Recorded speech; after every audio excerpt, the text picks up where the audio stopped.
Bueno, yo debo en primer lugar manifestar que me siento absolutamente a gusto habiendo venido a Soria y a este curso. Y quiero felicitar a los organizadores, al profesor Ruiz Zapatero y a mi queridísimo profesor Germán Delibe, que he sentido enormemente que no nos veamos porque teníamos muchas cosas que hacer aquí de carácter personal y tal. Ayer hablé con él, pero desgraciadamente el COVID no perdona ni a personas como Germán Delibe, que es casi imposible que pueda cogerle algo que no sea positivo. Quiero también felicitar a la Universidad de Valladolid, a su vicerrector en el campus de Soria y manifestar también que yo conozco Soria de hace muchos años, y he visto una ciudad que está preciosa tal, y sobre todo que se engrandece con este campus, estos edificios, este profesorado, estos títulos, y me ha sorprendido mucho, querido vicerrector, hasta el rector de la universidad y la vicerrectora han venido hoy aquí a formar parte de este estupendo grupo que estamos en torno a este tema tan serio y tan terrible que es el tema de la muerte, pero tan interesante para historiadores y fundamental para arqueólogos, porque como dice la presentación del curso, elaborado por el correspondiente servicio de la Universidad de Valladolid, es que el registro arqueológico, en la mayor parte de todas las etapas, de la prehistoria a la arqueología clásica y de todos los tiempos, como vamos a ver en este curso, se basa en gran parte en el mundo de la muerte. Yo he puesto ahí esa introducción, que es la que me pidieron como resumen, y como ven he insistido en una cosa, que es que la primera cosa que nos llama la atención de Roma es que tenemos unas ideas, porque se sabe tanto de Roma, que tenemos unas ideas preconcebidas, y la primera idea que debemos romper es que es verdad, como vamos a ver, que en Roma predominó el rito de la incineración. Pero si ustedes miran lo que ocurre en el siglo VI y V antes de Cristo, resulta que el registro arqueológico nos enseña que en Roma eso de que la incineración era un rito absoluto es parcialmente verdad. Es una verdad, pero no absoluta. La prueba de que esto es así es que los legisladores que hacen la ley de las 12 tablas ponen un artículo en el que dice que el difunto no sea enterrado, inhumación, ni quemado, incineración, dentro de la ciudad. Y esto sí que es verdad, que por razones ideológicas, no como nosotros en el siglo XVIII, con la Ilustración, por razones higiénicas, por razones religiosas, y por el miedo que produce la existencia del más allá en la muerte, no quieren que dentro de la ciudad, en lo que se llama el pomerium, la zona sagrada donde se hace la ciudad, se pueda enterrar. Porque enterrar significa, o incinerar significa, romper la tierra, colocar ahí al difunto, y en ese momento un espíritu se pone en contacto con los demás espíritus que están bajo tierra, y eso es muy peligroso para los habitantes de la ciudad, ya que ustedes saben que en toda ciudad romana había un mundus, un agujero, que era aquel centro de la ciudad donde, en teoría, en las prácticas teóricas del urbanismo romano, que en Roma es una pura leyenda, pero sirve para las nuevas ciudades, hay un punto, el centro de la ciudad, en el que se hace un agujero, en el que se echan toda clase de objetos propiciatorios, se llama el mundus. Y el mundus se tapaba, pero había algunas festividades en las que el mundus se abría, y cuando ese mundus se ponía en contacto con los habitantes de la ciudad, obligaba a que no se hiciera nada que tuviera que tener relación con un éxito. No se podía abrir una tienda, no se podía comerciar, no se podían establecer. Se estaba en lo que se llamaba feria. De ahí, como nosotros, que cuando estamos en feria, pues hay que cerrar las tiendas, no se debe, aunque nosotros no creamos en que esos espíritus del interior puedan venir. Así que sabemos que no se podía enterrar en la ciudad. Después sabemos que hay muchas ideas sobre la muerte en Roma, tantas, yo diría que como grupos ideológicos, geográficos, porque el problema es que cuando hablamos de Roma hablamos de dos cosas distintas. Cuando hablamos de Roma hablamos de la ciudad de Roma. Sin la ciudad de Roma no hubiéramos existido prácticamente nosotros, digo, al menos no hablaríamos el latín que yo estoy hablando ahora, ni escribiríamos con ese alfabeto que aprendieron de los griegos, pero que es el mismo con el que ellos escribían, por eso lo podemos leer, la lengua es la misma, hablamos un latín degenerado por el paso de tantos siglos, y había muchas creencias, pero lo que no se nos debe olvidar es que muchas de las cosas eran los mismos formalismos que hemos repetido a lo largo de la historia. Cuando uno lee en cualquiera de las lápidas de una necrópolis romana, Dis manibus sacrum, consagrado a los dioses manes, había quien creía en esto, quien creía que los manes, que eran los espíritus de los muertos, había que consagrarlos, había que tener cuidado, había que festejar determinadas festividades como hacemos nosotros con el Día de los Santos Difuntos. Había otros que esto lo encargaban y no creían, no pensemos que todo el mundo creía eso. Hombre, es normal que se dijera a un difunto, pues sit tibi terra levis, que la tierra no te pese, que no te pese haber muerto, ¿no? Que no te sea muy dura esa otra vida que te ha tocado. Y esto algunos lo creían como sentimiento piadoso, pero había muchas ideologías, había muchas corrientes filosóficas, no todas creían lo mismo.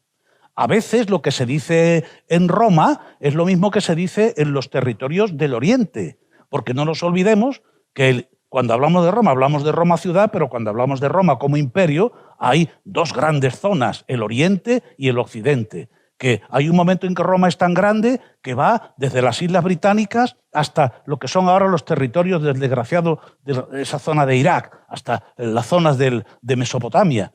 Una inmensidad, y no digamos hasta el limes del norte y los territorios norteafricanos. Y, por ejemplo, cuando un griego escribía theois kataxoniois, estaba diciendo lo mismo que el dis manibus sacrum, solo que lo decían en griego. Así que, por lo tanto, esto no es tan fácil.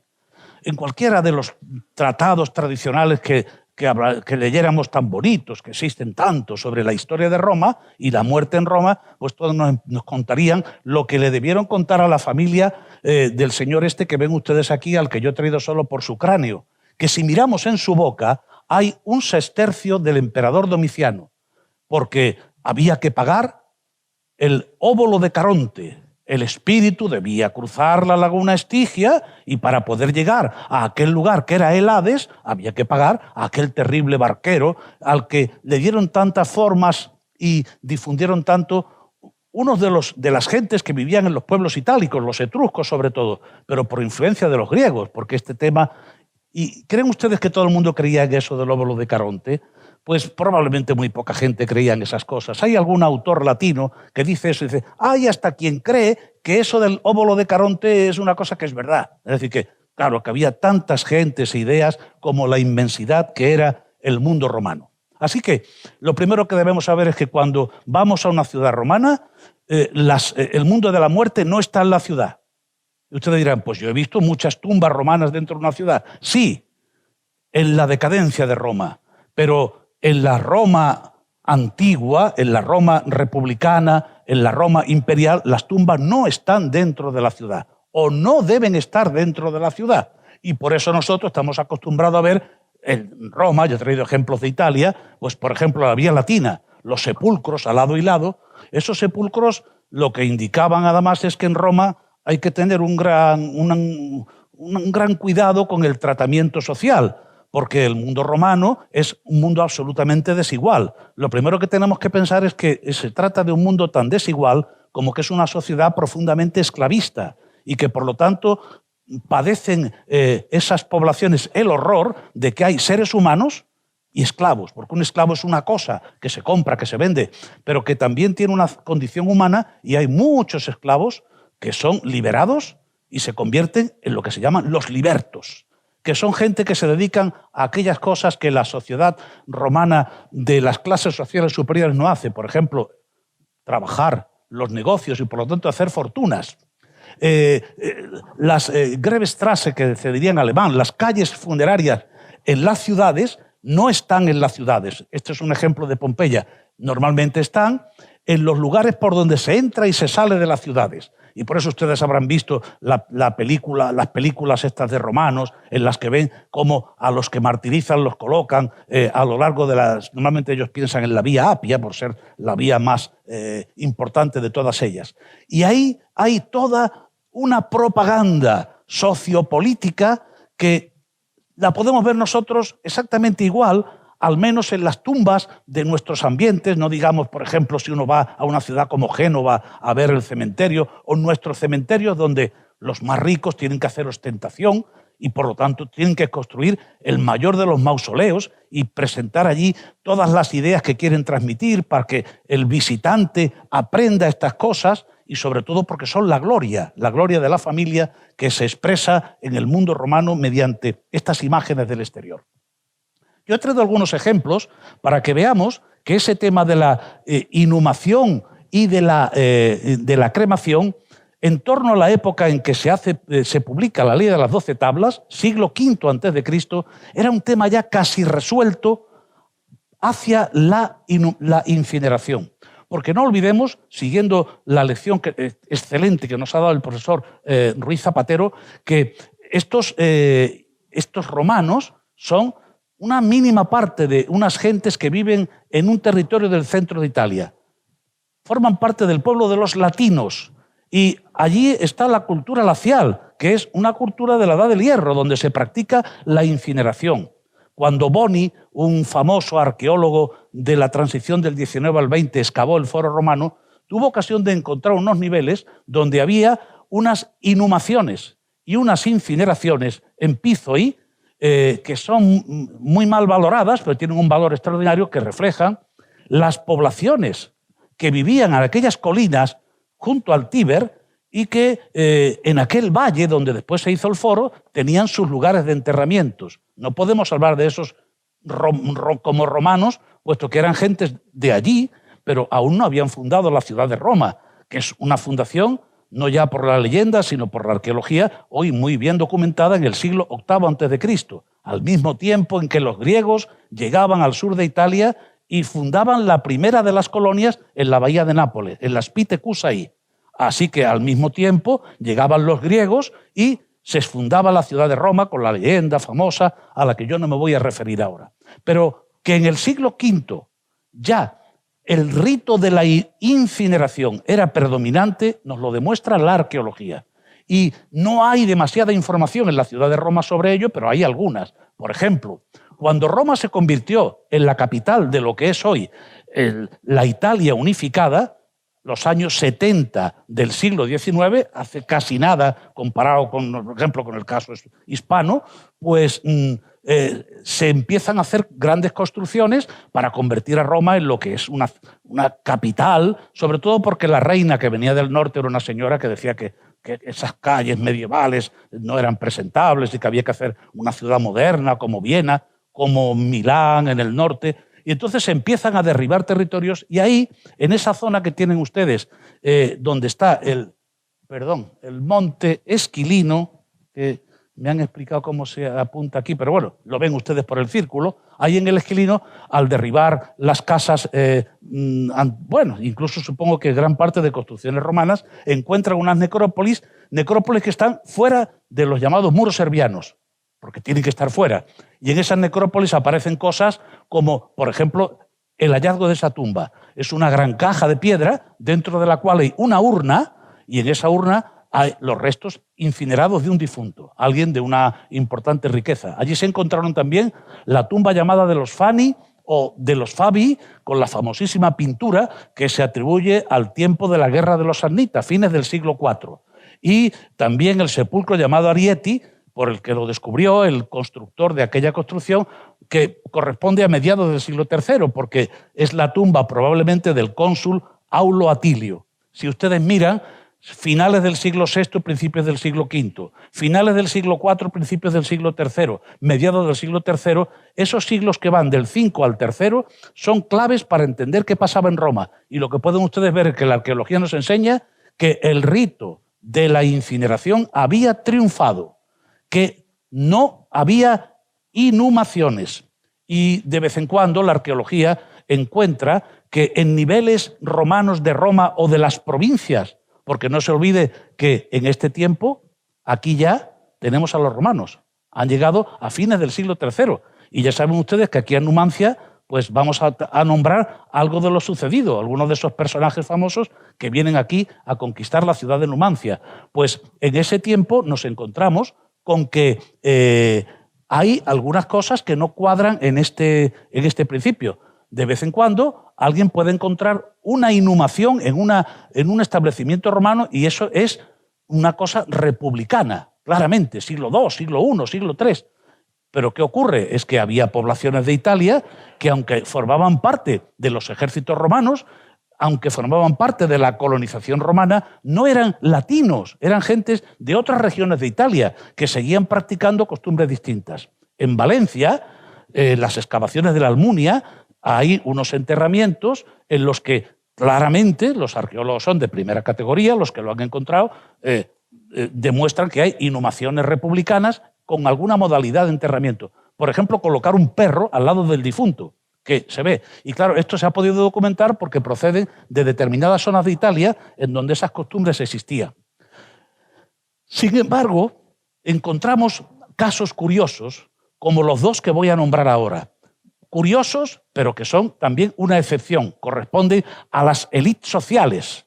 Y esas élites sociales, ¿cómo no? Pues es una familia que a todos ustedes les suena, porque eran tan importantes que hasta tuvieron que venir a conquistar Numancia. También tuvieron que venir a vencer a los púnicos, a Aníbal, en la península ibérica. Me estoy refiriendo a los Cornelios y entre ellos los Cornelios Escipiones. Pues en Roma se encontró el año 56, en este lugar, fuera de los muros, aurelianos. Ustedes saben que Roma tiene dos cintas murarias, la Roma de los muros servianos, de época republicana y tal, pero que muy pronto, ya en el siglo I a.C. y tal, desbordó la ciudad y por lo tanto cuando vienen los bárbaros, los emperadores muy preocupados construyen Aureliano, los muros estos que vemos ahora. Todo lo que hay dentro de los muros aurelianos estaba fuera de los muros servianos. Aquí se podía enterrar. Miren, el sepulcro de los Escipiones. Si uno mira la puerta de San Sebastián, dice, ah, estaba dentro de los muros. No, no. El sepulcro de los Escipiones es de época republicana y con el tiempo hubo unos muros que dejaron dentro estos sepulcros, porque no quedaba más remedio. También, fuera de esta puerta, aquí, hay una calle que se llama la Vía Marco Polo y ahí se encontró un sepulcro. Desgraciadamente no se pudo casi investigar porque está en una zona de ese tráfico terrible de Roma y se entró, se sacaron, y lo que se sacaron fueron sarcófagos. Miren, el de arriba tiene un nombre con una escritura y un latín arcaico, se refiere a Lucio Cornelio, hijo de Gneo. Es de mediados del siglo IV. Ustedes han visto que en el siglo IV en Roma se incineraba y sin embargo aquí hay un sarcófago. Y también allí encontramos siglo IV-III el sarcófago de Publio Cornelio Escápula, de la misma familia evidentemente, era un sepulcro familiar y es un sarcófago. Primera pregunta que se hace uno. Entonces la incineración no había vencido. La incineración sí había vencido. Hay un sepulcro un poquito posterior, que sabemos que tiene que ser posterior al año 298, porque el primer personaje enterrado es el famoso Lucio Cornelio Escipión Barbatus, que fue cónsul del 298. Luego, si es el primero, la tumba es posterior a ese consulado y naturalmente posterior a su muerte. Como en el sarcófago hay una serie de títulos, sabemos que esta tumba se debió inaugurar entre el 280 y el 270. Fíjense, fines del siglo III a.C. Así que siglo IV, siglo III, fines del siglo III, vemos que hay inhumación. Y esa inhumación, ¿eso qué es? Pues lo primero que tenemos que darnos cuenta es que hay que hacer análisis sociológico de esto y análisis político, ya que las dos tumbas, han visto ustedes, corresponden a la más alta y elevada sociedad romana. Los mayores patricios, nada menos que los Escipiones, ambos. Y cuando uno va a la tumba que sí se ha podido ver porque se descubrió ya en el Renacimiento y después en el siglo XVIII, que es la tumba de los Escipiones, esa que he señalado antes, al interior de la Porta San Sebastiano, cuando uno entra, se encuentra con la sorpresa de que este tipo de tumba es una tumba singular. Igual que le ocurre a la otra que hemos visto, pero que no se ha podido. Está excavada en la roca. Está excavada en la roca con la fecha que tiene. Está en la Vía Apia, la reina de las vías, en el sitio por el que todo el que va al sur de Italia y todo el que viene para entrar a Roma pasa. Excavada en la roca. Y uno dice, como las viejas tumbas etruscas. En esta época ellos veían que en la zona de la Toscana y tal había tumbas antiguas, y esta familia era el ejemplo del conservadurismo. Cuando uno quiere ser conservador, tiene que ser conservador de verdad. Y para ser conservador de verdad hay que guardar las grandes costumbres. Y las grandes costumbres indican presentarse ante la sociedad con las formas de cómo debían ser. Es una reconstrucción arqueológica. Cuando uno entra a esa tumba, la mayor parte de los sarcófagos y de las urnas están en los museos vaticanos, porque el Papa mandó que se llevaran allí, pero se han reconstruido y pueden ustedes ver cómo es la reconstrucción. Uno se encuentra con una cosa sorprendente. Cuando llega allí y lee en la tumba de Scipio Barbatus, en el sarcófago, Lucius Scipio Barbatus, ¿pero esto qué es? ¿Qué latín es este? Es como cuando entramos a una iglesia y empezamos a ver letras góticas, pero en un sepulcro de 1840. ¿Y por qué utilizan letras góticas? Hombre, porque hay que ser conservador. Yo quiero ser como los antiguos, quiero mostrar la raigambre de mi familia, y además el latín que hay aquí no era el que se hablaba en esta fecha, es un latín forzado, con unos versos saturnios forzados. ¿Qué conclusión sacamos? Que estas gentes, que además no siempre se inhumaban, sino que ahí coexiste la inhumación y la incineración, porque hay algunos sarcófagos, el del fundador y algún otro, y los demás son urnas donde estaban las cenizas de esos difuntos. Pero todos tienen unas inscripciones que lo que nos indican es que esto lo que era un santuario patriótico. Era la famosa tumba en la que todo el que entraba y salía llegaba ahí y aprendía los valores de los optimates. ¿Cómo hay que ser si tú eres un romano modelo? Tienes que ser guerrero, tienes que ser piadoso, tienes que ser tal, y tienes que gobernar a Roma y hacerlo con los valores de Roma. Y por lo tanto, mucho cuidado, porque arqueológicamente se nos puede engañar. Incluso hay quien ha dicho que cómo sabemos que en estos sarcófagos realmente había cuerpos y no cenizas, porque cuando se encontraron, pues esto se ha perdido, y por lo tanto estamos hablando en ambos casos de los que conocemos solamente de esos objetos. Pero el hecho de que se presenten como inhumaciones nos dice que la idea que se tenía de la inhumación era algo muy antiguo, algo efectivamente que había existido en el mundo itálico y que por lo tanto las familias se querían mantener así. Esto volvió a ocurrir en Roma. No va a dar tiempo a verlo, pero volvió a ocurrir cuando pasó lo contrario.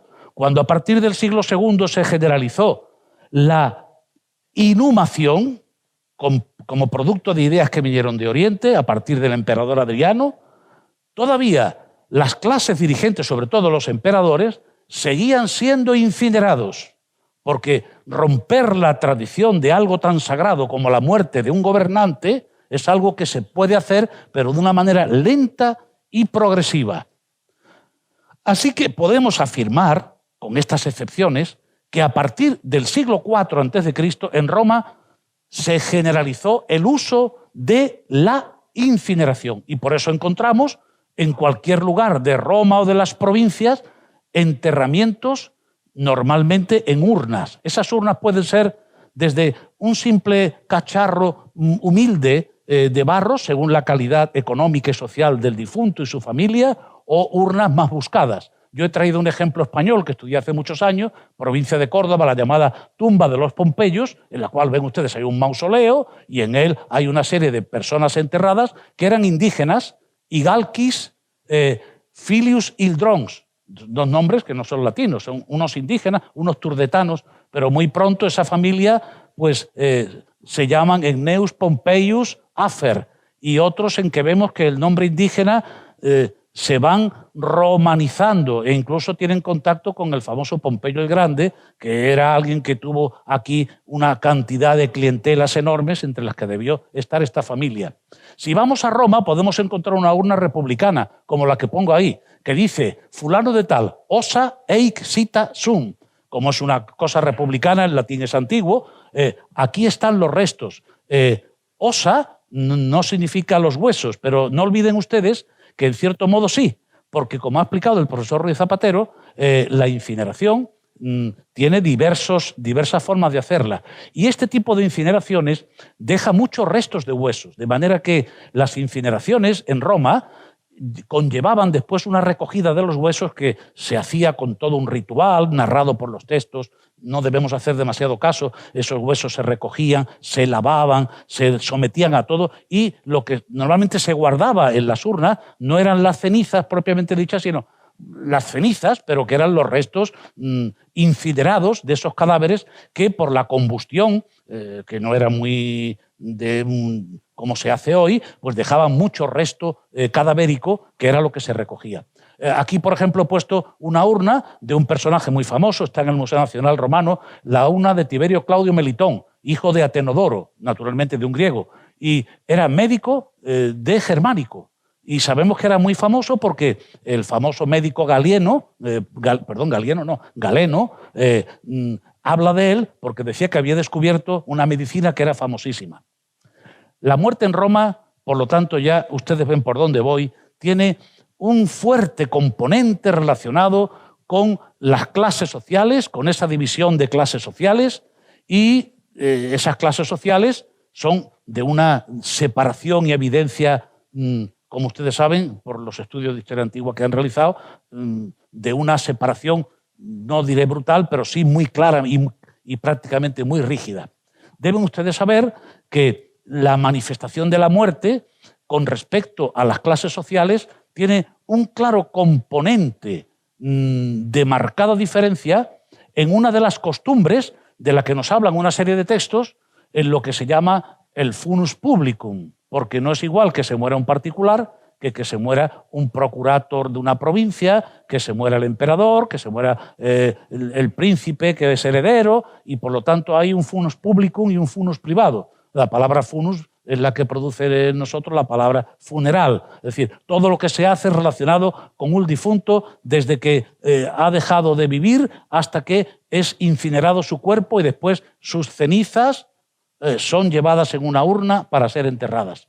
Y una de las cosas que sabemos que ocurría en el funus publicum, por lo tanto, solamente en las clases sociales superiores, ya saben que las clases sociales estaban los senatoriales, una mínima parte de la sociedad, estaban los ecuestres, los caballeros, después había una serie de rasgos, pues extranjeros, tal, y estaban los esclavos. Y cuando se dejaba de ser esclavo, uno pasaba a ser un liberto.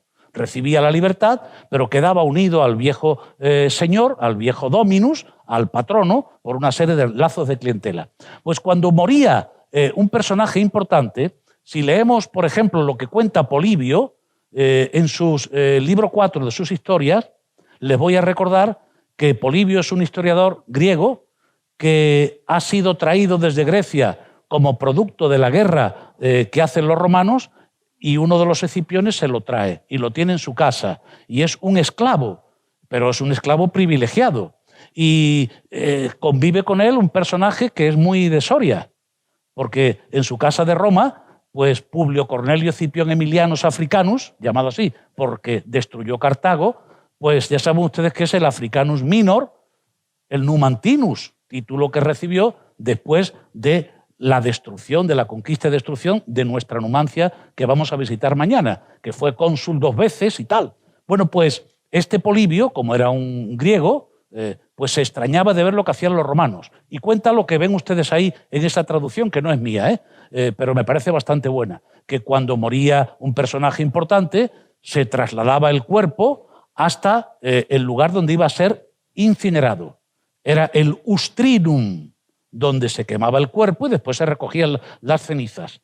Pero por el camino, después de una gran procesión en la que iba el féretro casi siempre descubierto, porque cuando llegaba al foro a aquel difunto se le solía sacar y colocarlo a ser posible de pie, como si estuviera vivo, vestido con todos los elementos que representaban su clase social, y entonces delante de él pasaban todos sus antepasados. Y la gente veía que cuando Augusto ha muerto el año 14 después de Cristo, lo ponen allí, después de traerlo desde Nola con una procesión funeraria por toda Italia, pues en ese momento, anda, pero si está aquí nada menos que Rómulo, el fundador de la ciudad, claro, su antepasado primero, y está aquí tal, está el otro. ¿Y cómo reconocía la gente a los que iban? Porque todos vestían con los ropajes característicos de aquellos antepasados y la máscara que se le había sacado al difunto en su momento. Ustedes dirán, de Rómulo, pero si Rómulo no ha existido. Bueno, pero tenía que existir. De manera que es como aquellos marqueses y condes cuyos antepasados los vemos pintados y era imposible porque nadie pintaba aquello, pero hay que tenerlos. Entonces, esto era como la nobleza europea que tiene sus escudos para representar lo que son las glorias de sus antepasados. Mario lo escribe, está en la conjuración en la guerra de Yugurta. Mario es descrito como una persona que afirma, esto es pura literatura, pero que afirma: yo no tengo antepasados nobles, la gloria de mi nobleza empieza conmigo. Claro, era el representante del Partido Popular frente al partido de los optimates, que era Sila. Y eso sí, esos tenían gloria de antepasados, le llamaban imagines majorum. Yo no tengo imagines majorum. Imago es imagen, retrato, y majorum de los mayores, los antepasados. Entonces, tener imágenes en majorum era como decir que se tenía algo así como el jus imaginum, el derecho de tener imágenes. Y esto tuvo una importancia enorme porque esto después se reflejó en el retrato, ya que, por eso ven ustedes la diferencia entre el retrato griego y romano, con esta simpleza con que lo voy a decir, que el retrato romano representa los rasgos fidelísimos de la persona representada, mientras que el retrato griego es un retrato ideal. Alejandro Magno, como decía mi maestro Balil, hombre, sí, se murió con 33, anda que si cumple más, esa cabellera no lo hubiera tenido así. Así que en esto tenemos que decir igual, que efectivamente lo que se cuenta aquí pues es una simplificación. Mire, por ejemplo, Plinio decía que en otro tiempo, ya Plinio escribe en la época más o menos de los Flavios, ya saben ustedes que Plinius Mayor muere el año 79 en la erupción del Vesubio, en la bahía de Nápoles. Dice, otra clase de imágenes eran las que se veían en los atrios de nuestros mayores. Era una costumbre ya que iba desapareciendo. No eran obras de artistas extranjeros, ni eran de bronce ni de mármol, sino rostros hechos de cera, guardados cada cual en su correspondiente armario, como ven ustedes en ese relieve de Copenhague. Las caras guardadas en los armarios que estaban colocados en el atrio de la casa, que era el corazón de la casa, la parte principal, y destinados a figurar en los entierros de los miembros de la familia como imágenes de sus antepasados, pues a todo fallecido le acompañaba siempre la caterva de los familiares que le antecedieron. Como ven ustedes, la muerte y la sociedad tienen mucho que ver. Y la imagen de la muerte es una imagen puramente social en Roma. Cuanto más poderoso eres, te tienes que mostrar de una manera determinada. El mensaje de tu tumba es un mensaje político-social. Tú y tu familia queréis que se diga algo, hemos visto el caso de los Escipiones, y evidentemente, sobre todo a partir de fines de la República, cuando ya Roma ha conquistado territorios en numerosos lugares, pues hay que estar muy atento a lo que uno ve. Porque una cosa es ser noble y otra es ser rico. Y por lo que ustedes deducen de lo que yo he dicho antes, pues un liberto, que era una persona que no era noble, era de origen servil, podía ser inmensamente rico, puesto que si se dedicaba a los negocios, y un personaje senatorial era rico de familia, tenía las propiedades de la tierra, tenía los esclavos, tenía tal. Sí, pero eso de dedicarse a trabajar para otros, eso no era cosa de ellos, eso ofendía a la nobleza, ¿no? Podemos ver ejemplos de la ideología a través de una serie de modelos que yo he buscado aquí. En primer lugar, por buscar a un personaje romano, patricio, tal. Augusto. Cuando Augusto murió el año 14, hemos visto su entierro, lo he reflejado aquí. ¿Dónde se hace su tumba? Pues Augusto se hace su tumba nada más empezar a tener poder, cuando acaba con Cleopatra y Marco Antonio en la batalla de Accio, año 31 a.C. Y nada más volver, manda a construir su tumba. Y uno se pregunta, ¿y por qué? Es que pensaba morirse. Que va, ese era de los falsos políticos que pensaba que la vida para él iba a ser eterna. Porque él convenció a los romanos, en Roma, de que había que acabar con Marco Antonio con una historia probablemente falsa. Queridos romanos, Marco Antonio está en Egipto. Tiene una especie de esposa que no es mi hermana, que se llama Cleopatra, que es una reina. Y nosotros somos republicanos desde que acabamos con la vieja monarquía y echamos a Tarquinio el soberbio. Así que, ¿sabéis lo que quiere hacer? Se ha mandado construir un sepulcro en Alejandría. Quiere llevar la capital allí. Luego yo, que quiero traer la capital de Roma aquí, lo primero que me hago es un sepulcro. En ese sepulcro fueron entrando todos los que se le murieron en el camino. Su yerno Marcelo, que era sobrino también, se murieron sus nietos Cayo y Lucio, los que había pensado que iban a ser sus sucesores.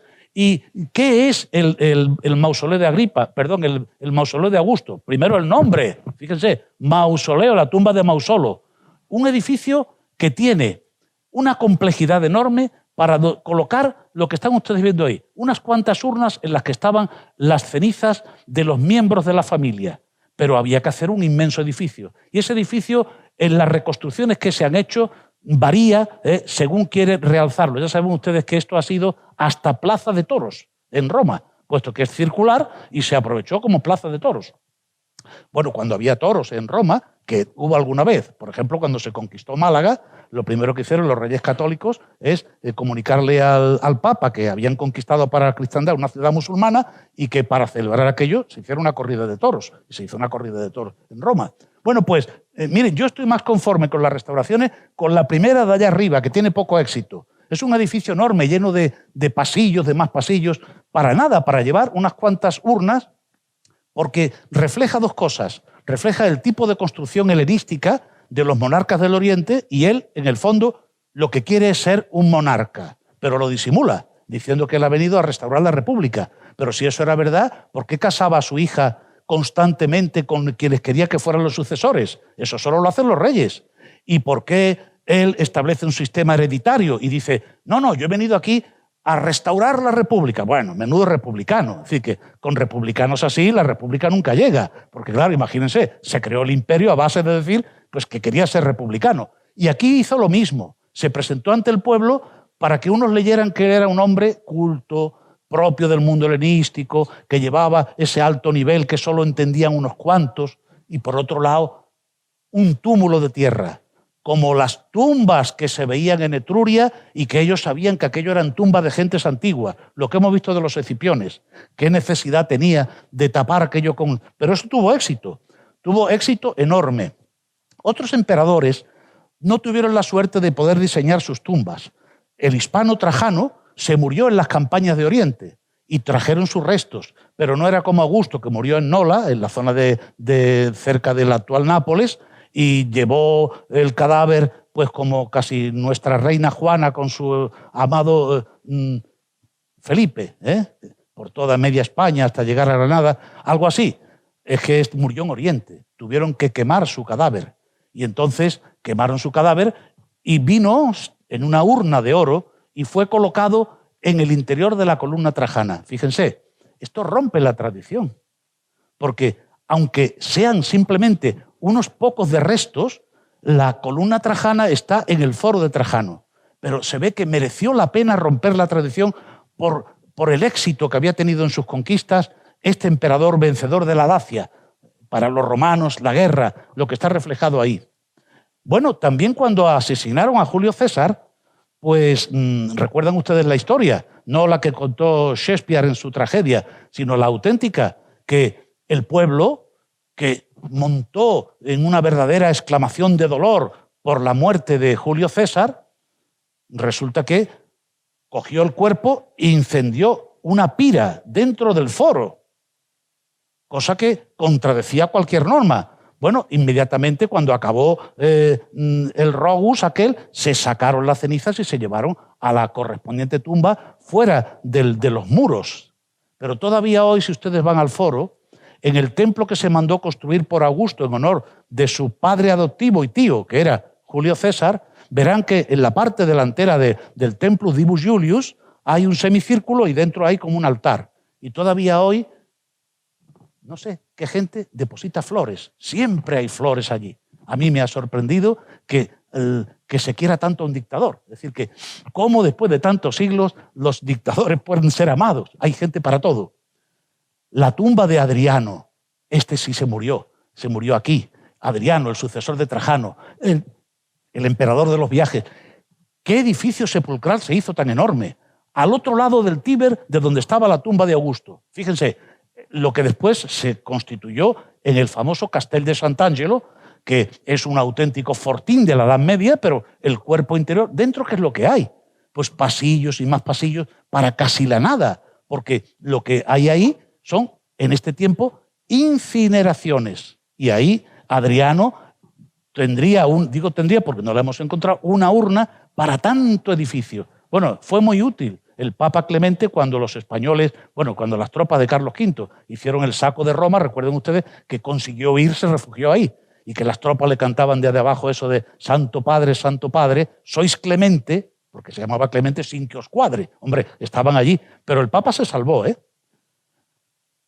¿Y dónde se hacían estos enterramientos de los emperadores por poner las clases sociales más elevadas? En el campo de Marte, en esa zona que ven ustedes ahí, muy lejos de lo que son los muros de la ciudad, el campo de Marte junto al río, en esa zona, en ese espacio donde hoy hay multitud de monumentos, ahí estaban los Sustrina imperiales. Esos Sustrina imperiales están muy bien reflejados arqueológicamente. Por ejemplo, conocemos el Ustrinum de la época de los Antoninos, sobre todo el de Antonino Pío. Pueden ustedes ver los restos del basamento en el Museo Nacional Romano, ahí se quemaban los cadáveres, y cómo se hacía lo sabemos muy bien, porque está reflejado en multitud de documentos arqueológicos. Si ustedes miran las monedas que se hacían para conmemorar la declaración del Senado de que el príncipe muerto era ahora divus, había subido al empíreo, por lo tanto no se le hacía la damnatio memoriae, había sido un político correcto, pues entonces lo que se representa en ese acto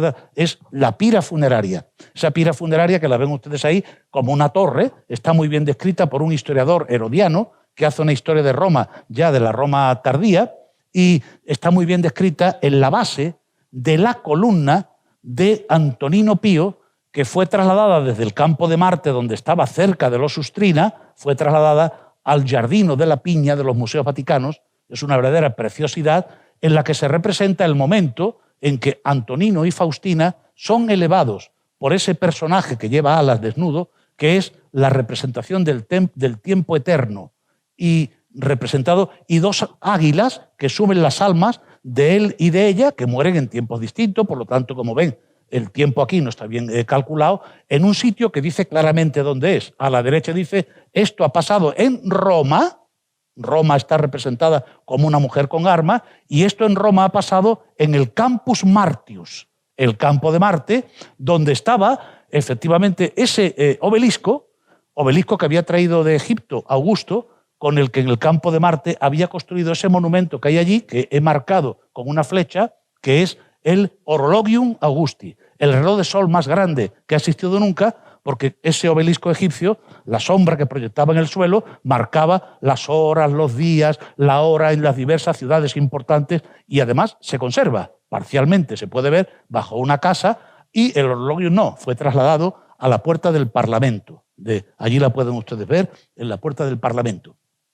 Herodiano, en la historia romana, que trata desde los años 180 a 238, cuenta cómo era este ritual con todo detalle, y dice cómo se hacía la decursio cuando el cuerpo iba a ser quemado. Entonces el ejército, lo ven ustedes allí, daba vueltas alrededor de la pira para rendir honores al personaje que ahora iba a subir hasta el empíreo, y cuenta cómo se hacía esa pira tal como la conocemos por esas descripciones que vemos, por ejemplo, en las monedas, que representan, como dice, como un faro, efectivamente una torre.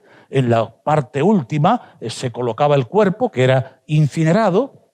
Imagínense, aquí hemos estado hablando de cantidades de las cremaciones, la cremación de estos personajes debía dejar kilos y kilos y kilos, porque lo que se cuenta que se utilizaban eran desde maderas, por cierto, maderas olorosas, tapices, imágenes del emperador muerto, y se colocaban unas águilas que en el momento en que se prendía fuego se cortaban los hilos que la unían, las águilas subían y ellos pensaban que allí iba el alma de aquel emperador. Y si no lo pensaban, lo difundían porque esto era interesante. He elegido una tumba ya del siglo III. Esa tumba ustedes inmediatamente se van a dar cuenta de que las cosas están cambiando en Roma. No es muy seguro que sea, porque nunca se ha encontrado una inscripción que nos lo diga, pero se encontró en Roma, en un sitio que se llama el Monte del Grano, una tumba que ven ustedes ahí en uno de los dibujos del siglo XVII, con ese tipo de cámaras funerarias, y donde pone la letra E apareció ese sarcófago. Ese sarcófago se conserva en el Museo Capitolino y dentro estaba el famoso vaso Portland, esta pieza maravillosa de época augustea que se rompió, era una ánfora, y le pusieron debajo esa representación de Atis, esa placa, y ese vaso, que es una joya de las del Museo Británico, pues apareció en esta tumba, que se dice que es la tumba de Alejandro Severo. Y yo diría, como los italianos, si non è vero, ben trovato, es decir, que si no es Alejandro Severo, para lo que estoy contando sirve. Mediados del siglo III. ¿Y qué han notado ustedes?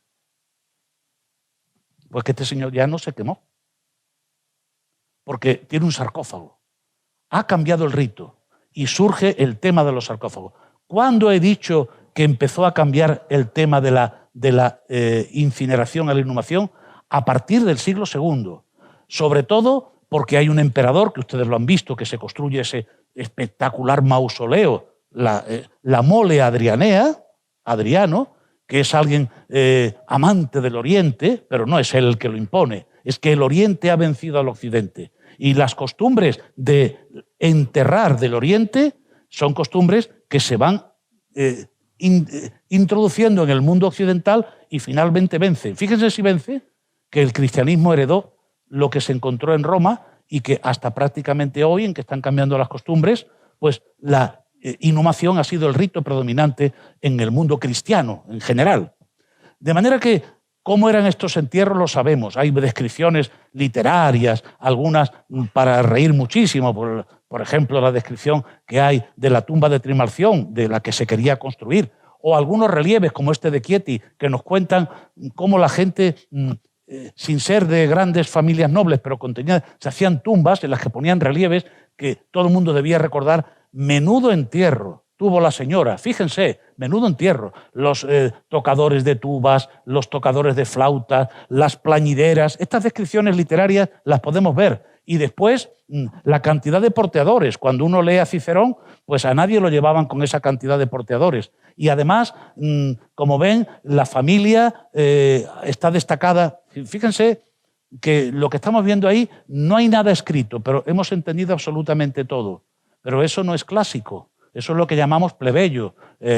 Plebeyo con la terminología que el maestro de mi maestro, Bianchi Bandinelli, aplicó a este tipo de relieves. Fíjense que para que uno pueda entender esto, hacen falta saber muy poco. Quizá, si vamos aquí a ver nuestro románico y nos fijamos, lo que nos cuentan allí no tiene una letra, pero hablábamos esta mañana, sin saber nada, sin saber leer ni escribir, yo puedo ver que Cristo es Él porque es más grande, la Virgen está al lado de Él un poquito menor, los santos son un poquito menores, pero son santos, y así, como ven, la gradación intencional, lo más importante es más grande, y además no importa, se rompe la naturaleza. Los griegos nos enseñaron que la naturaleza no se puede romper, que las cosas hay que representarlas como son. Ah, pero estos no son griegos, por mucho que digamos que los romanos son. Fíjense qué han hecho. Como la procesión es muy larga y no me cabe, la voy cortando, la voy metiendo en los sitios. ¿Dónde empieza? Pues todos vemos dónde empieza. Empieza con aquellos músicos, sigue con esto, después las plañideras. Ustedes lo colocan y casi seguro que no nos equivocamos. Pero fíjense lo que han cortado el suelo. Claro, esto también, ustedes no se han fijado, pero ocurre también en monumentos oficiales. En la de Curcio, que hemos visto en la columna de Antonino Pío y Faustina, los soldados que están dando vueltas alrededor de la pira también tienen el suelo cortado, porque es imposible representar a esa cantidad de soldados si no es haciendo eso, cortando el suelo de la naturaleza. Y ustedes dirán, ¿y qué hace esto aquí? pero esto no son momias. Bueno, pues es que como Roma es tan grande, hay provincias en las que sus costumbres siguieron existiendo. Egipto, antes de ser conquistado, como he dicho antes, el año 31 a.C., cuando Augusto venció a Antonio y a Cleopatra, era un reino griego, helenístico, los lágidas. Y los lágidas seguían respetando las costumbres de Egipto. ¿Cómo no? A ver quién le iba a quitar a los egipcios su costumbre. Y el Egipto romano, una provincia romana, la gente seguía siendo momificada. Por eso tenemos los preciosos retratos que llamamos del Fayum, que no solo son del Fayum, son de muchos sitios, pero son momias. Y entonces, ¿existió la momificación en Roma? Entonces dice, en Roma no. Bueno, en Roma no. Vamos a ver si en Roma no. En Roma no, existía la incineración y la inhumación. Y en provincias del imperio había otras costumbres, como hemos visto la manera de llamar a los dioses manes, porque naturalmente hablaban griego y no hablaban latín. Así que esto también es Roma. Es una Roma de una provincia donde hay esos preciosos retratos. Pero en la Roma del Renacimiento, en 1485, se produjo un descubrimiento excepcional del que nadie ha dado cuenta más que lo que se conservó por algunos autores que lo vieron. Un personaje llamado Bartolomeo Fonte le escribió a Sassetti, que era en Florencia un colaborador de Lorenzo el Magnífico, y le contó una cosa que había pasado en Roma en aquellos días. Era la corte bien dicho, ¿no? La corte del Papa Inocencio VIII. Y entonces cuenta que cerca del Milenio VI de la Vía Apia, los obreros, léanlo ustedes, encuentran un sarcófago y lo abren y hay una mujer, un cadáver de mujer intacto, tan intacto como que dice que contemplaron un rostro cuya intensa palidez daba la impresión de que la joven hubiera sido sepultada aquel mismo día. Su largo cabello negro estaba peinado. Bueno, esto es una momia, sin la menor duda. Se formó tal lío, la llevaron al Capitolio, la expusieron allí, pasó toda Roma y el Papa, que aparte de Papa era gobernante y era prudente, por lo tanto, o al menos tenía que serlo, pues mandó que la enterraran. Y sabemos que la enterraron en un sitio fuera de no sé qué puerta de Roma y nunca más se ha sabido nada. Pero no hace muchos años, en 1964, cerca de Roma, en un lugar que se llama Grota Rosa, se encontró ese sarcófago. Un sarcófago es una inhumación, ¿no? Hemos quedado... Severo Alejandro, ya no le incineran, ya no utilizan la urna, tiene un sarcófago, pues se encontró un sarcófago de una niña. Y esa niña estaba, como la ven ustedes, y está, porque la pueden ver en el Museo Nacional Romano, metida en una urna especial para que el cadáver no se estropee, porque ha perdido, solo en el poco tiempo que estuvo sin tratamiento, parte de... alguno dijo, algún periodista, pero esta es la momia de la niña que se encontró en el siglo XV en Roma, que fue vuelta a enterrar. No, la descripción no es correcta. Miren cómo se conserva. Está momificada. Hay muchas teorías, hay mucha bibliografía, bueno, no mucha, alguna bibliografía sobre esto. El sarcófago lo podemos fechar, lo podemos datar por el tema que ahí se contiene. La momia está perfectamente conservada. Esta es una momificación. Se ha dicho que podía haber sido momificada en Egipto. Yo digo, no lo creo, porque no fue eviscerada. Hoy se hacen, como hemos visto aquí, nos han contado toda clase de análisis antropológico y este cadáver ha sido estudiado profundamente. Conserva los pulmones, conserva el corazón, conserva los intestinos, pero tiene una momificación a la egipcia, con bálsamos, con cosas, pero no está eviscerada. No es una momia como las que hemos visto en esas imágenes del Fayum, que son momias auténticas, conservadas a través de las fórmulas tradicionales. Esta niña, pobrecita, se han podido ver las enfermedades que tuvo y cómo murió de una serie de... Bueno, como lo han visto ustedes, es decir, enferma, muy enferma, con tal, con cual, y esa enfermedad estaba totalmente desnutrida, pero no porque su familia no tuviera dinero para darle de comer, sino porque la enfermedad acabó con ella. Se encontró con su ajuar y da hasta un poco de pena verla allí con sus objetos, su muñeca con la que jugaba, cómo se la pusieron allí en la tumba, el anillo, que le quedaba grande. Se ve que la pobre niña había perdido parte de la carne y entonces como ven, tiene una arandela, no sé si la ven, liada, para que el anillo no se le caiga. Lleva una victoria, no pudo vencer la muerte. Esas son sus joyas, unos pendientes y sus juguetes. Ahí tienen las piezas de ámbar que se encontraron en la tumba. Pues, y ustedes dirán, sí, pero claro, esto son dos cosas raras. Pues sí, efectivamente, esto no rompe la norma de que en la Roma imperial, en Roma y en las provincias, con excepción de Egipto, no se hacen las momias, la momificación. Y ustedes dirán, y bueno, y no habla usted de Pompeya y los entierros. Bueno, nosotros estamos acostumbrados a estas imágenes, pero esto no tiene, esos son muertos. Pero no tiene nada que ver con el tema que estamos tratando aquí. Esas personas no fueron enterradas, esas personas intentaron huir o les cogió la erupción del Vesubio. Ustedes saben que la erupción del Vesubio fue nada y menos. Existe una muy buena descripción de un sobrino de uno de los muertos. Plinio, al que hemos visto antes, estaba de jefe de la tropa allá en el otro lado de la bahía y como era un naturalista, ordenó, según contó su sobrino Plinio el joven, a Tácito, que le preguntó, oye, ¿de qué murió tu tío? Y él escribe 2 cartas y describe con toda clase de detalle cómo fue y él no la acompañó.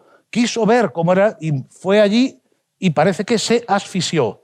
Bueno, ya saben ustedes que el problema de Pompeya, Herculano, Estavia, es que en un momento determinado el volcán explota y se produce una cantidad de gases con una temperatura enorme y eso pues acaba con toda la vida porque deseca. Bueno, estos cadáveres no han sido enterrados. Ustedes dirán, para la arqueología de la muerte vale, claro que vale. Ahora se están revitalizando. Lo que ustedes ven son imágenes sacadas del hueco que quedó en la lava, no, porque allí no cayó lava, cayó la pilli. Es piedra pómez en trocitos, pero eso eran centenares y centenares de toneladas que cayeron y quedaron allí los difuntos y quedaron los huecos. Cuando se excavó, Fiorelli, un arqueólogo que excavaba allí, se dio cuenta de que había unos huecos donde había huesos, se le ocurrió echar escayola. Y entonces cuando quitaba aquello quedaban estas.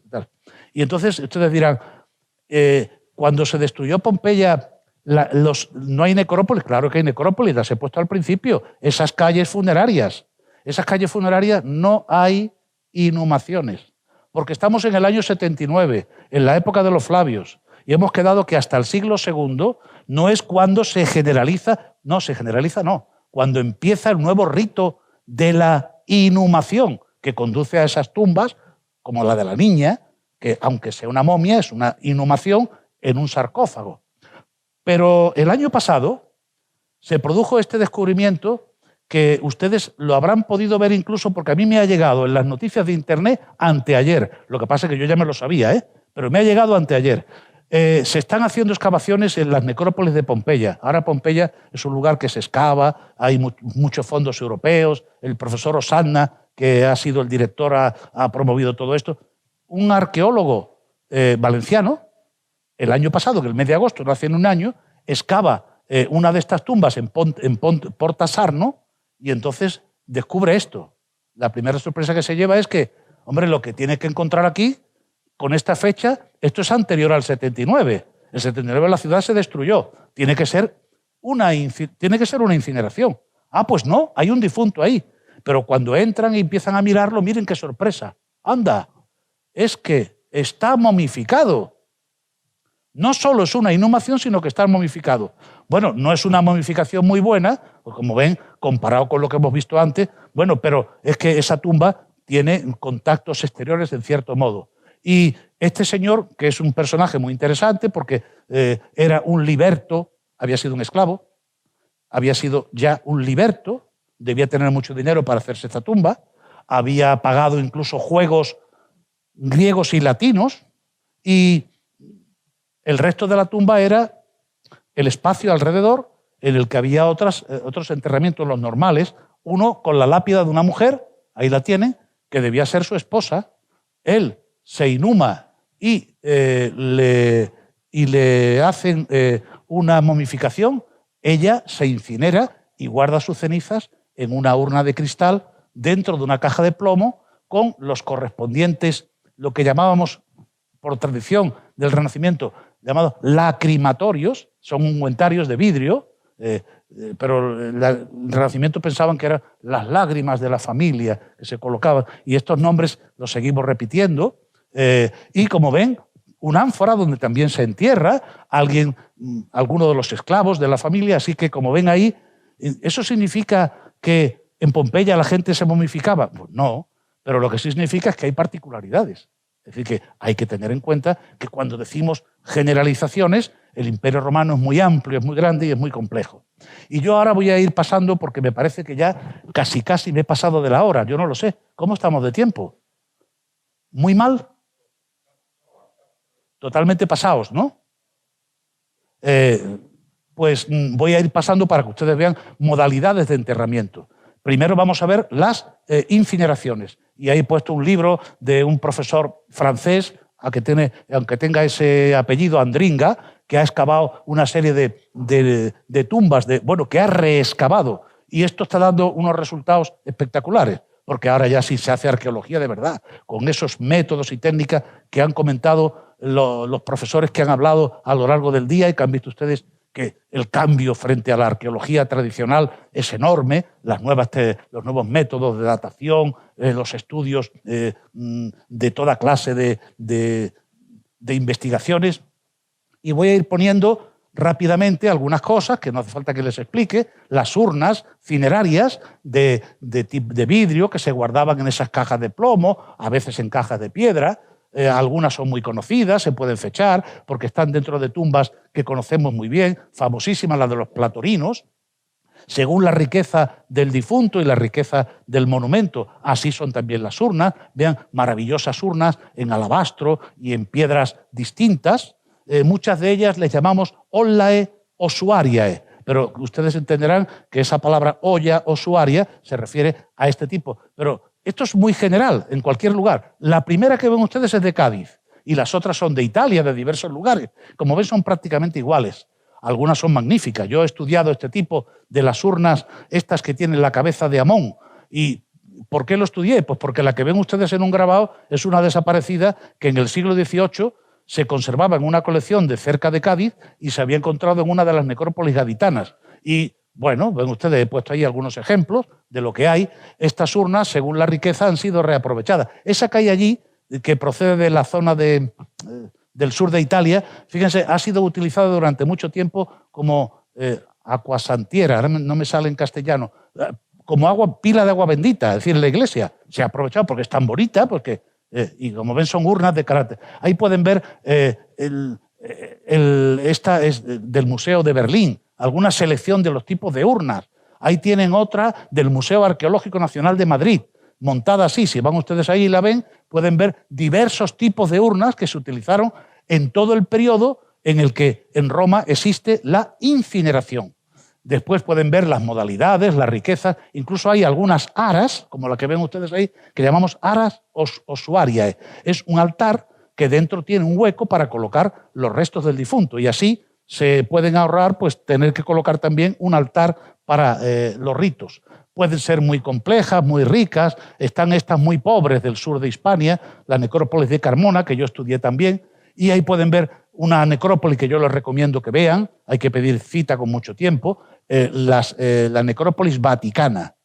Cuando se intentó hacer para el jubileo el aparcamiento, pues evidentemente aparecieron la necrópolis que estaba al lado del circo de Calígula, donde estaba la tumba de San Pedro. La tumba de San Pedro tiene encima la basílica, primero la de Constantino y después esta actual, del Renacimiento, y vean mausoleos familiares espectaculares. Pero miren, hace también un año muy poco, en Carmona, donde hay una amplísima necrópolis, se produjo ese descubrimiento. Yo saco la foto de prensa. Como ven ustedes, ahí van las urnas en sus correspondientes lóculi.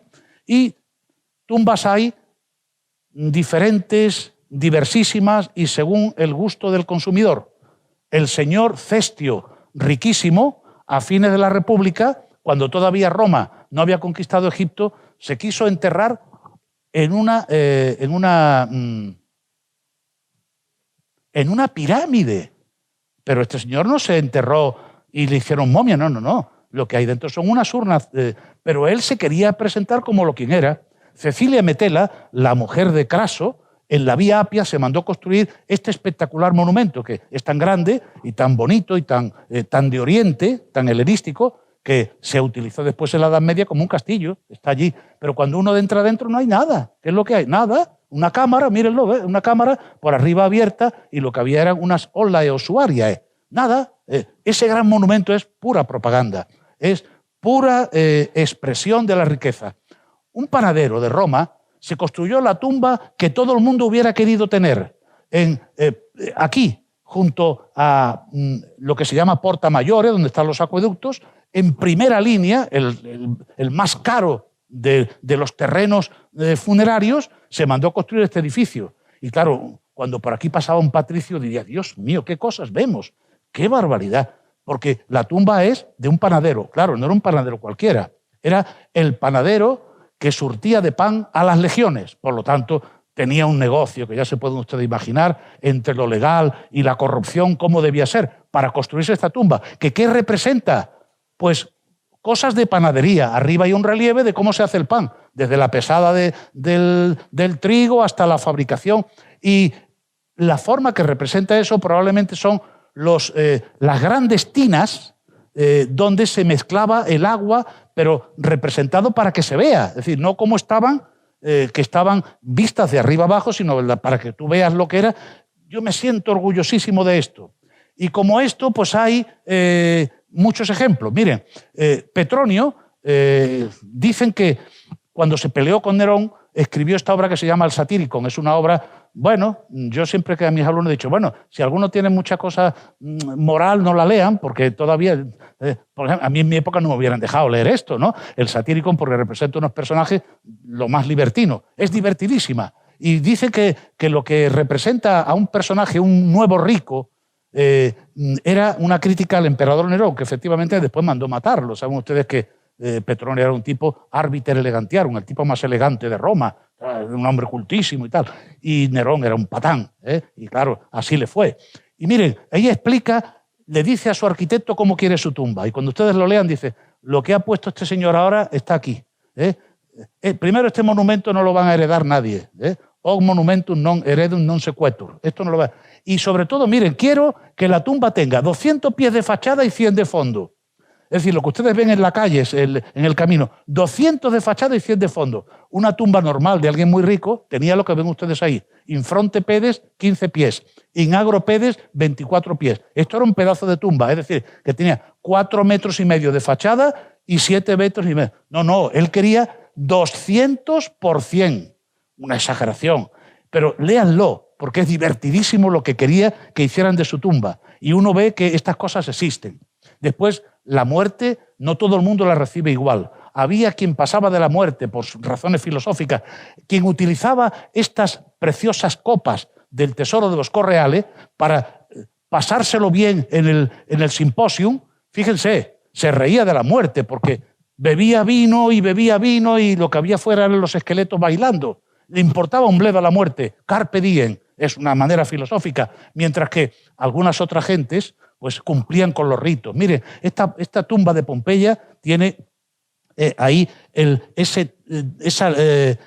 tubo para hacer las libaciones. La familia no se contentaba con ir en las fiestas en que se iban, como en la tumba del Triclinio, que tenemos aquí la tumba del elefante de Carmona, o ese triclinio de Pompeya, fiestas en las que se hacían unas comidas rituales para acompañar al difunto y había quien le vertía las cosas para que el difunto las recibiera. De manera que no todo el mundo se comportaba igual. Si repasamos las tumbas, hay de todo. Aquel que, como este señor, pues quería destacar sobre todo el mundo, que todo el mundo se acordara de cuando pagó unos juegos del circo. Y claro, ¿cómo lo hizo?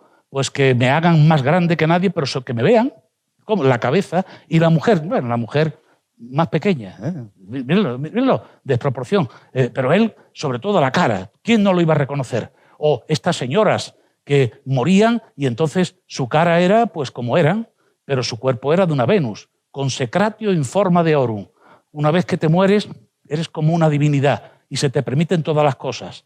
La señora que mandó colocar en su tumba eso es un caso digno de admiración, porque debió hacer mucho dinero. ¿Pero con qué? Vendía pollos. Sin embargo, la señora que le acompaña, vestida a la griega como en el siglo V, antes de Cristo, señala con la mano, ¿y qué es lo que hay allí? Unos versos de Virgilio, y dice: mientras los polos de la tierra se sigan moviendo, mientras tu nombre nunca se olvidará. Fíjense, la señora, que probablemente no sabía leer ni escribir, pagaba para que le hicieran una tumba como ella quería.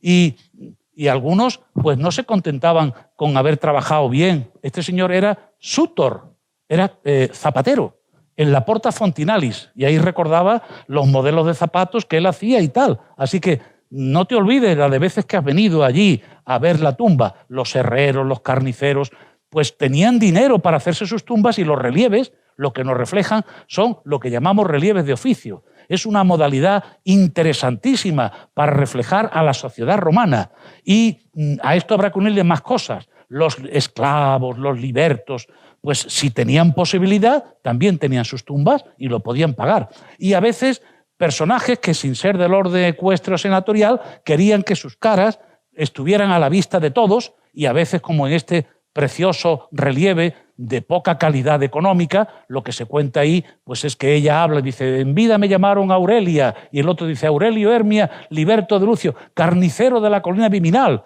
Pero qué carnicero con tan buen gusto, que le pusieron aquí estos versos. Y después estaban los sepulcros colectivos. Todos ustedes han oído hablar de los llamados columbarios, llamados así porque recordaban los sitios donde se ponen a las palomas, columbas, y los columbarios son tumbas colectivas. Lo peor que le podía pasar a un romano es que nadie le enterrara, porque el alma que vaga es algo terrorífico para el resto, y entonces hay que procurar que lo entierren. Cuando morían los niños, se enterraban de noche. Cuando morían los pobres, se enterraban de noche. Ese alma no debía vagar, pero sobre todo el mundo quería tener, después de la muerte, un entierro, y para ello se reunían en cofradías funeraticias, en colegia, en los que tenían asegurado un lugar de entierro. A veces simplemente es porque pertenecían a una familia. Una familia no solo es padre, la madre, la abuela, son también los esclavos. Por ejemplo, Livia, la esposa de Augusto, pues tenía tal cantidad de esclavos y de libertos que les dedicó el llamado monumento Livia. Fíjense qué cantidad de muertos. Y así son los columbarios. Se habla de columbarios en muchos sitios, pero columbarios no hay en demasiados lugares. En Roma hay en pocos lugares, porque son tumbas colectivas que requieren la presencia de un número determinado de personas que estén allí. Y tumbas colectivas más conocidas para los cristianos, aunque no solamente fueron ellos los que las utilizaron, son las famosas catacumbas, en las que, aparte de la leyenda del refugio, claro que sí, todos ellos después fueron considerados santos, porque eran cristianos. La cantidad de reliquias que se han sacado llenan nuestros monasterios, iglesias de todo el occidente, pero es un sistema de enterramientos, todos de inhumación, porque ya estamos en el Bajo Imperio, y la mayoría cristianos, pero no todos. Miren, por ejemplo, hay catacumbas judías. Si ustedes miran, lo que hay ahí son los candelabros de los 7 brazos, son los instrumentos de la liturgia de los judíos. Así que no solo son cristianas, también están las catacumbas judías. Yo creo que voy a acabar con esta imagen porque hay otras más, pero son prescindibles completamente para que ustedes tengan una pequeña idea de lo que son el resto de las tumbas. Esas tumbas que son la herencia de la mayoría de las gentes, que he puesto un ejemplo de Barcelona, lo pueden ustedes ver, creo que se llama la Plaza del Rey, no me hagan mucho caso, donde pueden ver ahí las cupas, que reproducen como los toneles de vino, eso tiene un precioso significado simbólico, y una clasificación de este tipo de tumbas muy antiguas, hechas en ambiente italiano y después difundidas aquí en España de mi época de estudiante, ¿no? Pues las sepulturas de fosa, las formas esquemáticas de los túmulos y los enterramientos en ánforas, en los cuales son muy usadas este tipo de enterramientos en ánforas para niños. Yo en mis excavaciones de necrópolis he encontrado muchos casos en que los niños siempre están, neonatos, niños de muy poca edad, están siempre enterrados en ánforas. Normalmente una ánfora rota y unida a las dos partes les sirve de ajuar. Con eso es más que suficiente. Yo siento no poder continuar y sobre todo haber abusado de su tiempo y de la amabilidad de quienes me presiden hoy, que me han ido diciendo que ya era la hora, pero que me dejaban un poco más. Muchísimas gracias.